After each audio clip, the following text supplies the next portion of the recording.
Friends ఇక్కడ మనకి click here for new registration అయితే ఉంది. దీని మీద మనం క్లిక్ చేస్తే ఇలాగా ఈ ఫామ్ అయితే ఓపెన్ అవుతుంది. ఇక్కడైతే మనం రిజిస్ట్రేషన్ ఫామ్ అన్నమాట ఇది. ఇక్కడ క్యాండిడేట్స్ ఫుల్ నేమ్ అయితే ఇవ్వమన్నారు. మీ యొక్క 10th క్లాస్ మార్క్ లిస్ట్ ప్రకారం మార్క్స్ మెమో ప్రకారం ఇక్కడ క్యాండిడేట్స్ యొక్క ఫుల్ నేమ్ అయితే ఇవ్వాలి. మీ యొక్క ఫుల్ నేమ్ ఇక్కడ ఎంటర్ చేయాలి. ఇక్కడ సేమ్ ఫుల్ నేమ్ని ఇక్కడైతే కన్ఫర్మ్ చేయాలి. ఇక్కడ మీ యొక్క మొబైల్ నెంబర్ ఏదైతే ఉందో 10 డిజిట్ అదైతే ఇక్కడ ఇవ్వాలి. సేమ్ మొబైల్ నెంబర్ ఇక్కడైతే కన్ఫర్మ్ అయితే చేయాలి. ఇక్కడ ఈమెయిల్ ఐడి అయితే ఇవ్వాలి మీది. మీ యొక్క ఈమెయిల్ ఐడిని సేమ్ ఇక్కడైతే కన్ఫర్మ్ అయితే చేయాలి. ఇక్కడ ఆల్టర్నేటివ్ సెకండ్ మొబైల్ నెంబర్ ఏమైనా ఉంటే ఇక్కడ ఎంటర్ చేయాలి. అదర్వైజ్ అయితే ఇగ్నోర్ చేసుకోవచ్చు, స్కిప్ చేయొచ్చు. ఇక్కడ సెక్యూరిటీ కోడ్ ఎంటర్ చేసి ఇక్కడ రిజిస్టర్ అయితే అనాలి. ఫ్రెండ్స్ ఇక్కడ మనకి ఒక పాపప్ అయితే వచ్చింది. Are you sure data entered is correct as no change edit of registration details will be allowed after registration. మనం రిజిస్ట్రేషన్ చేసుకున్న తర్వాత అయితే ఇప్పుడు ఇచ్చినటువంటి ఈ నేమ్ కానీ ఈ మొబైల్ నెంబర్ ఈమెయిల్ ఐడి సంబంధించిన ఇన్ఫర్మేషన్ అయితే మనకి మార్చుకునే అవకాశం లేదని అయితే చెప్తున్నది. మనకి ఎడిట్ ఆప్షన్ అయితే ఉండదు. అందువల్ల మనం క్యాన్సిల్ చేసుకొని చెక్ చేసుకోవచ్చు. 1-2 సార్లు చెక్ చేసుకొని కరెక్ట్గా ఉంది అనుకుంటే మాత్రమే ఇక్కడ మనం ఓకే అయితే ప్రెస్ చేయాలి. ఓకే అన్నాము.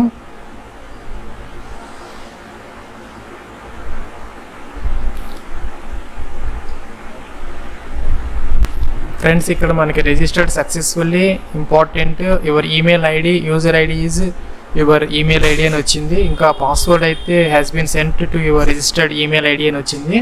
మనకైతే ఇచ్చినటువంటి మొబైల్ నెంబర్కి అయితే యూజర్ నేమ్ పాస్వర్డ్ అయితే వచ్చాయి. దాంతో మనం ఇక్కడైతే డీటెయిల్స్ ఇచ్చేసి ఇక్కడ మనం క్యాప్చా ఇచ్చేసి అయితే ఇక్కడ సబ్మిట్ అయితే అనాలి.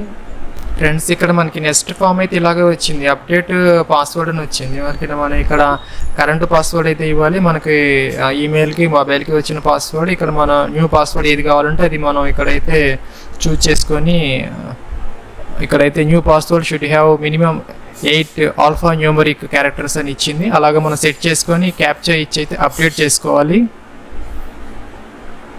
ఇక్కడ స్కిప్ కూడా ఉంది. తర్వాత మనం చేసుకోవాలంటే స్కిప్ కూడా అవ్వచ్చు. ఫ్రెండ్స్ ఇక్కడ మనకి password has been reset successfully అని వచ్చింది. క్లిక్ హియర్ టు ప్రొసీడ్ అని కూడా వచ్చింది. ఇదైతే నేను క్లిక్ చేశాను. మనకి ఇక్కడ అప్లికేషన్ ఫామ్ అయితే ఓపెన్ అయింది. ఇక్కడ ఫోటోగ్రాఫ్ జేపీజీలో అయితే మనం అప్లోడ్ చేయాలని చెప్తున్నది. 4.5 సెంటీమీటర్స్ అండ్ 3.5 సెంటీమీటర్స్ యొక్క డైమెన్షన్స్లో అయితే ఉండాలి. అది కూడా మనం ఒక లాస్ట్ 30 డేస్ లోపల దిగింది అయితే ఉండాలి. ఇక్కడ మనకి ఇన్స్ట్రక్షన్స్ అయితే ఇచ్చారు. ఫోటో ఎలా ఉండాలనేది దాని ప్రకారం అయితే ఉండాలి. సిగ్నేచర్ వచ్చేసరికి బ్లూ బ్లాక్ బాల్ పాయింట్ పెన్తో అయితే మనం పెట్టచ్చు. ఇంకా 15 to 40 KB జేపీజీలో అయితే ఉండాలి. అలాగే ఫోటో కూడా మనకి 15 to 40 KB మధ్య అయితే ఉండొచ్చు. ఇంకా మెట్రికులేషన్ సర్టిఫికెట్ మనకి జేపీజీ ఫార్మేట్లో 50 నుంచి 100 KB మధ్య అయితే ఉండాలి. ఇంకా ఈక్యూఆర్ సర్టిఫికెట్ అది కూడా 50 KB నుంచి 100 KB మధ్య జేపీజీలో ఉండొచ్చు అని ఇక్కడ చెప్తున్నది. ఈ ఇన్స్ట్రక్షన్స్ అన్ని చదువుకొని మనం కంటిన్యూ అయితే అనాలి. కంటిన్యూ అన్నాము. ఇక్కడ న్యూ అప్లికేషన్ అని ఉన్నది. దీని మీద క్లిక్ చేసాము. ఇలాగైతే మనకి ఒక ఫామ్ అయితే ఓపెన్ అయింది. ఇక్కడ మనం ఏ పోస్ట్కి అయితే మనం అప్లై చేస్తున్నాం మనకి 2 వేకెన్సీస్ ఉన్నాయి. STAB అండ్ టెక్ దేనికైతే మనం అప్లై చేస్తున్నామో అదైతే ఇక్కడ సెలెక్ట్ చేసుకోవాలి. డిప్లొమా BSc వాళ్ళైతే పైది, ITI వాళ్ళైతే కిందది. నేను ఇక్కడైతే పై సెలెక్ట్ చేసుకున్నాం. ఇక్కడ సబ్జెక్ట్ డిసిప్లిన్ అయితే అడుగుతున్నది. బ్రాంచ్ మనం దేనికి అప్లై చేస్తున్నామో అనేది అదైతే మనం ఇక్కడ చూజ్ చేసుకోవాలి. ఇంకా September 10 DRDC do you possess the essential qualification అని అడుగుతున్నది. మనకి కావాల్సినటువంటి క్వాలిఫికేషన్ ఉన్నదా లేదా అని అడుగుతున్నది. మనం అయితే ఇక్కడ ఎస్ పెట్టాలి. ఇంకా candidate of BE BTech MSc MTech PhD candidates PhD దానికి సంబంధించినటువంటి పర్సూయింగ్ చేస్తున్నా అంటే చదువుతూ ఉన్నామా, పాస్డ్ అయ్యామా లేదా నోనా. మనం చదువుతూ ఉంటే పర్సూయింగ్ పెట్టాలి. కంప్లీట్ అయిపోతే కనుక BE BTech MSc MTech passed పెట్టాలి, లేకపోతే నో పెట్టాలి. ఇక్కడైతే మనం ఒక గమనించాల్సిన విషయం ఏంటంటే BE BTech MSc MTech PhD కనుక మనం ఆ పర్టికులర్ డేట్ ఏదైతే ఇచ్చారో మన కట్ ఆఫ్ డేట్ 23rd సెప్టెంబర్కి కనుక మనం ఈ హైయర్ క్వాలిఫికేషన్ మనకు ఉన్నట్టయితే కనుక మనం ఇక్కడ మెన్షన్ చేసినట్టయితే కనుక మనం ఇన్ఎలిజిబుల్ అయితే అవుతాము. కాబట్టి మనం ఇది ఇవ్వకుండా అయితే మనం ఆ డిప్లొమాతో ఆ BScతో అయితే మనం అప్లికేషన్ అయితే పెట్టుకోవచ్చు ఈ వేకెన్సీస్ కోసం. అదైతే మీరు ఒకసారి చెక్ చేసుకొని అయితే ఇది చూజ్ చేసుకోండి. నెక్స్ట్ ఇక్కడ చూజ్ డిగ్రీ అని వచ్చింది. అది మనం పైన ఎస్ అంటేనే ఇది చూజ్ డిగ్రీ అయితే వస్తుంది, లేకపోతే అది డిజబుల్ అయితే అయింది. ఇంకా డేట్ ఆఫ్ కంప్లీషన్ కూడాను అది డిజబుల్ అయింది. ఇంకా కేటగిరీ అయితే మనం సెలెక్ట్ చేసుకోవాలి, యూఆర్ఆ ఏది అనేది. ఇక్కడ సపోజ్ మనం వేరేదైతే కనుక ఎస్సీ ఎస్టీకి సంబంధించినటువంటి కేటగిరీ అయితే కనుక ఇక్కడ సర్టిఫికేట్ నెంబర్ అయితే ఇక్కడ ఇవ్వాలి, అది ఎప్పుడు ఇష్యూ చేశారా అనేది, ఇక్కడ డేట్ మంత్ ఇయర్ అయితే ఇవ్వాలి. ఇక్కడ సబ్ క్యాస్ట్ ఏదైతే ఉందో ఆ కేటగిరీకి సంబంధించి అదైతే ఇక్కడ మనం ఎంటర్ చేయాలి. ఇంకా ఇక్కడ స్టేట్ అయితే సెలెక్ట్ చేసుకోవాలి ఆ కేటగిరీకి సంబంధించి. ఇంకా are you a person with disability, PH candidates అయితే ఎస్ పెట్టుకోవాలి, అదర్వైజ్ అయితే నో పెట్టుకోవాలి. ఇంకా ఎస్ అయితే కనుక ఇక్కడ టైప్ ఆఫ్ డిజబిలిటీ దానికి సంబంధించినటువంటి డీటెయిల్స్ అయితే ఇక్కడ ఇవ్వాలి, లేకపోతే కనుక ఇవన్నీ డిజిబుల్ అయితే అయిపోయినాయి. దానికి సంబంధించినటువంటి పీడబ్ల్యూడి సర్టిఫికేట్ నెంబరు, ఆ డేట్ ఆఫ్ ఇష్యూ అవైతే ఇవ్వాలి. Do you belong to minority community అయితే కనుక ఎస్ పెట్టుకోవాలి, అదర్వైజ్ అయితే నో. ఇంకా are you ex service man అయితే ఎస్, అదర్వైజ్ నో.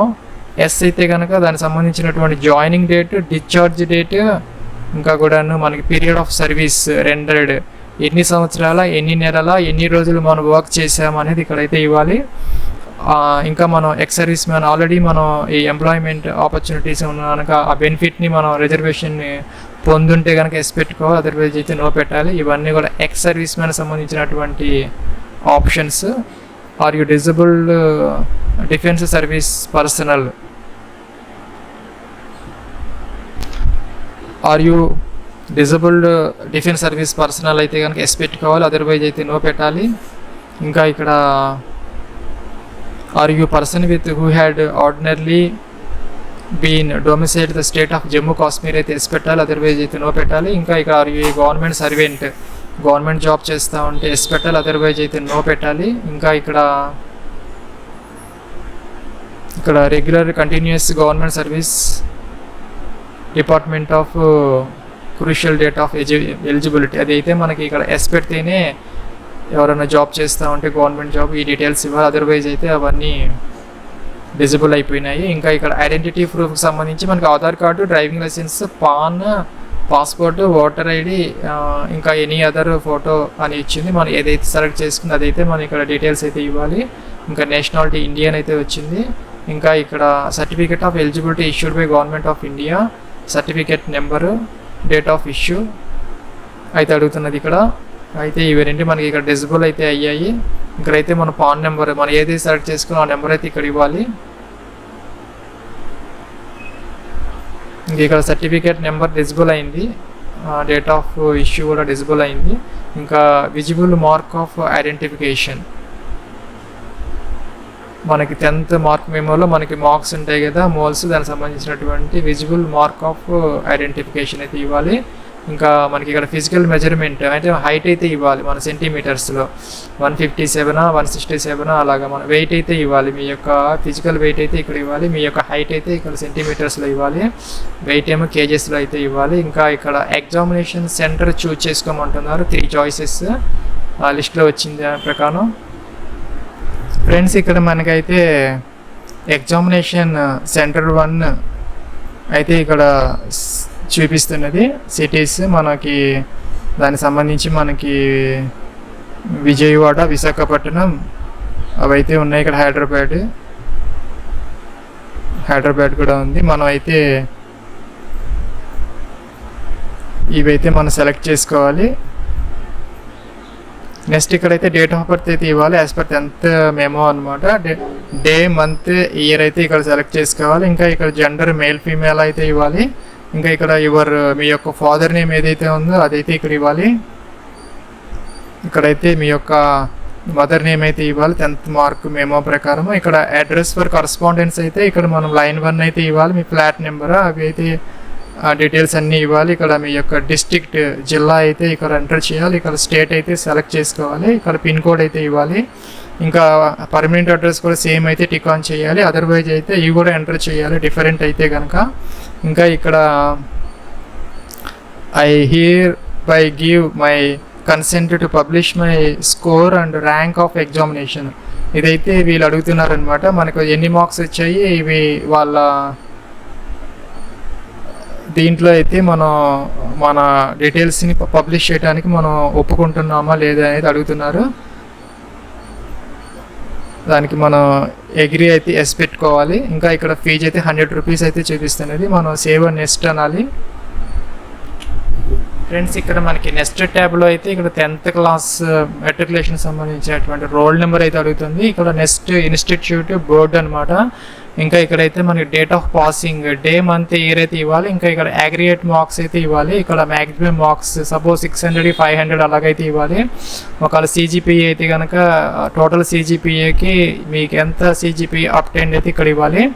ఇంకా ఇక్కడ మన పర్సంటేజ్ ఆఫ్ మార్క్స్ అయితే ఇక్కడ ఇవ్వాలి. అలాగే మన డిప్లొమా అయితే ఇక్కడ సెలెక్ట్ చేసుకోవాలి. నేను కంప్యూటర్ సైన్స్ ఇచ్చాను కాబట్టి దానికి సంబంధించినటువంటి బ్రాంచెస్ అయితే ఇక్కడ వచ్చాయి. బ్రాంచెస్ ఇక్కడ డిప్లొమా సంబంధించిన రోల్ నెంబర్ ఇవ్వాలి. ఇంకా ఇన్స్టిట్యూట్ అయితే ఇవ్వాలి. ఇంకా డ్యూరేషన్ అయితే ఇవ్వాలి 3 years అలాగా. ఇంకా date and year of passing అయితే ఇక్కడ ఇవ్వాలి. ఇంకా అలాగే ఇక్కడ aggregate marks, percentage of marks అవన్నీ ఇవ్వాలి. నెక్స్ట్ ఇక్కడ అడిషనల్ క్వాలిఫికేషన్స్ ఏమైనా ఉంటే అవైతే ఇక్కడ ఎంటర్ చేయాలి. నెక్స్ట్ ఇక్కడ సేవ్ అండ్ నెక్స్ట్ అయితే అనాలి. నెక్స్ట్ ఇక్కడ అయితే మనకి name of the posting stations అయితే వస్తున్నాయి. వేరియస్ లొకేషన్స్ అయితే వస్తున్నాయి. మనం ఇక్కడ దీన్ని డ్రాగ్ అండ్ డ్రాప్ చేయొచ్చు, లేకపోతే దీనిని టిక్ ఆన్ చేసుకోవచ్చు. టిక్ ఆన్ చేసినప్పుడు అది రైట్ సైడ్ బాక్స్లోకి అయితే ఎంటర్ అవుతున్నాయి.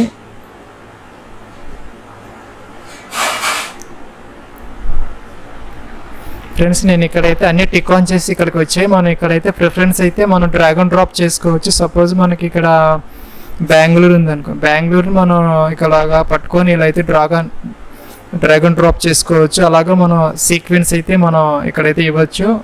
పోస్టింగ్ యొక్క ప్రిఫరెన్సెస్ ఆర్డర్ అయితే మనం సెట్ చేసుకోవచ్చు. ఇలా మనం డ్రాగ్ అండ్ డ్రాప్ చేసి నెక్స్ట్ ఇక్కడ సేవ్ అండ్ నెక్స్ట్ అయితే అనాలి.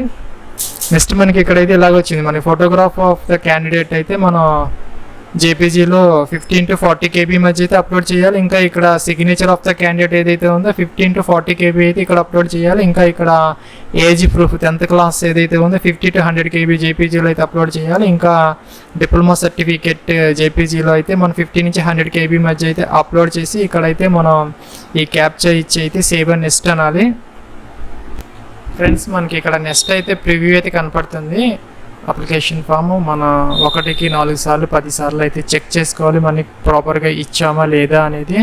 అన్నీ ప్రాపర్గా ఉంటే కనుక మనం ఇక్కడ ఐ అగ్రీ అనాలి. డిక్లరేషన్ అంతా చదువుకొని ఇంకా ఇక్కడ I confirm that this is my signature, ఇది నా సిగ్నేచర్ అని చెప్పేసి మనం ఇక్కడ టిక్ ఆన్ చేసుకోవాలి.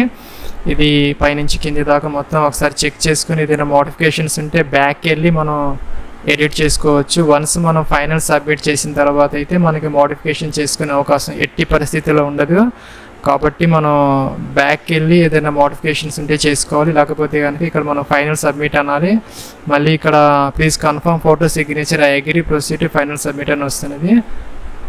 ఇక్కడ కన్ఫర్మ్ దిస్ మై ఫోటో అని వచ్చింది. టిక్ ఆన్ చేసాము. ఈ ఫోటో దగ్గర కూడాను ఇక్కడ ఇది మై ఫోటో అని వచ్చింది, అది టిక్ ఆన్ చేసాము. నెక్స్ట్ ఇక్కడైతే మనం ఫైనల్ సబ్మిట్ అయితే చేసాము.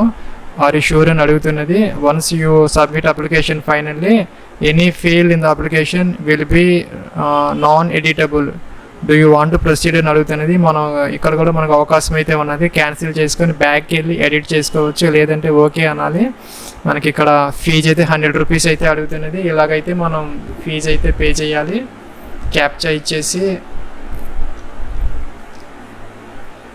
సబ్మిట్ అన్నాము, ఓకే అన్నాము. ఇక్కడైతే మనకి పేమెంట్ గేట్వే అయితే ఓపెన్ అవుతున్నది. ఇక్కడైతే మన కార్డ్ డీటెయిల్స్ ఇచ్చేసేసి మన ఫీజు అయితే పే చేయాలి.